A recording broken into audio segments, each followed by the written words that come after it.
And ಇನ್ನೊಂದು ವಿಷಯ, ಈ ಡಾಕ್ಟರ್ಸ್ ಗಳು ಫಿಟ್ನೆಸ್ ರಿಲೇಟೆಡ್ ಅಡ್ವೈಸ್ ಕೊಡ್ತಾ ಇದ್ದಾರೆ ಅಂದ್ರೆ ಕ್ಲೈಂಟ್ಸ್ ಗಳಾಗ್ಲಿ, ಪೇಷಂಟ್ಸ್ ಗಳಾಗ್ಲಿ ಅಥವಾ ಆಡಿಯನ್ಸ್ ಆಗ್ಲಿ ತುಂಬಾ ಕೇರ್ಫುಲ್ ಆಗಿ ಕೇಳ್ತಾರೆ.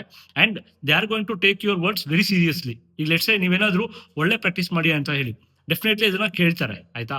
ಅದೇ ರೀತಿ ನೀವೇನಾದ್ರೂ ಫಿಯರ್ ಮಾಂಗರಿಂಗ್ ಟಾಪಿಕ್ಸ್ ಅಂದ್ರೆ ಪ್ರೋಟೀನ್ ತಿನ್ಬೇಡಿ, ಜಿಮ್ಮಿಗೆ ಹೋಗ್ಬೇಡಿ, ಅದನ್ನ ಮಾಡಬೇಡಿ, ಇದನ್ನ ಮಾಡಬೇಡಿ, without giving proper evidence, without giving proper reasons ನೀವು ಕೊಡ್ತಾ ಹೋದ್ರೆ, ಲೆಟ್ಸ್ ಪ್ರೋಟೀನ್ ತಿನ್ಬೇಡಿ.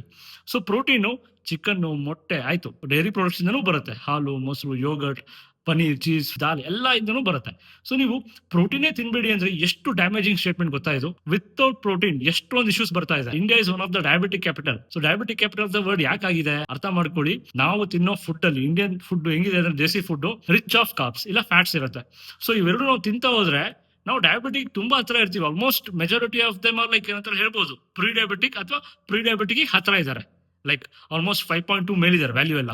5.7 ಮೇಲೆ ದಾಟಿದ್ರೆ ಪ್ರೀ ಡಯಾಬಿಟಿಕ್, ನಿಮಗೂ ಗೊತ್ತೇ ಇದೆ. 6.4 ಮೇಲೆ ಹೋದ್ರೆ ಡಯಾಬಿಟಿಕ್. ಇಷ್ಟೊಂದು ಕಾಂಪ್ಲಿಕೇಶನ್ಸ್ ಇರ್ಬೇಕಾರೆ ಪ್ರೋಟೀನೇ ತಿನ್ಬಾರ್ದು, ಎಚ್ಚರ, ಹಾಗೆ ಹೇಗೆ ಅಂತ ನೀವು ಫಿಯರ್ ಮೂಡಿಸ್ಬಿಟ್ರೆ ಜಸ್ಟ್ ಅರ್ಥ ಮಾಡ್ಕೊಳ್ಳಿ ಜನರು ಹೆಂಗ್ ಫಿಟ್ ಆಗ್ತಾರೆ. ಸೊ ಇದು ಫಿಟ್ ಆಗ್ಲಿಲ್ಲ ಅಂದ್ರೆ ಇನ್ನಷ್ಟು ಹಾಸ್ಪಿಟಲ್ಗಳು ಡೆವಲಪ್ ಆಗುತ್ತೆ, ಇನ್ನಷ್ಟು ಇನ್ಫ್ರಾಸ್ಟ್ರಕ್ಚರ್ ಬಿಲ್ಡ್ ಆಗುತ್ತೆ, ಇನ್ನಷ್ಟು ಫಾರ್ಮಸಿಗಳು ಇಂಡಸ್ಟ್ರಿ ಉದ್ಧಾರ ಆಗುತ್ತೆ, ಜನರು ಲೈಫ್ ಸುಧಾರಣೆ ಆಗಲ್ಲ. ಯಾಕಂದ್ರೆ ಜನರು ಲೈಫ್ ಸುಧಾರಣೆ ಆಗಬೇಕು ಅಂದ್ರೆ ನಾವು ರೂಟ್ ಕಾಸ್ ನ ಅಡ್ರೆಸ್ ಮಾಡಬೇಕು. ರೂಟ್ ಕಾಸ್ ಏನಿಲ್ಲಿ ಲೈಫ್ ಸ್ಟೈಲ್ ನ ಸುಧಾರಣೆ ಮಾಡೋದು.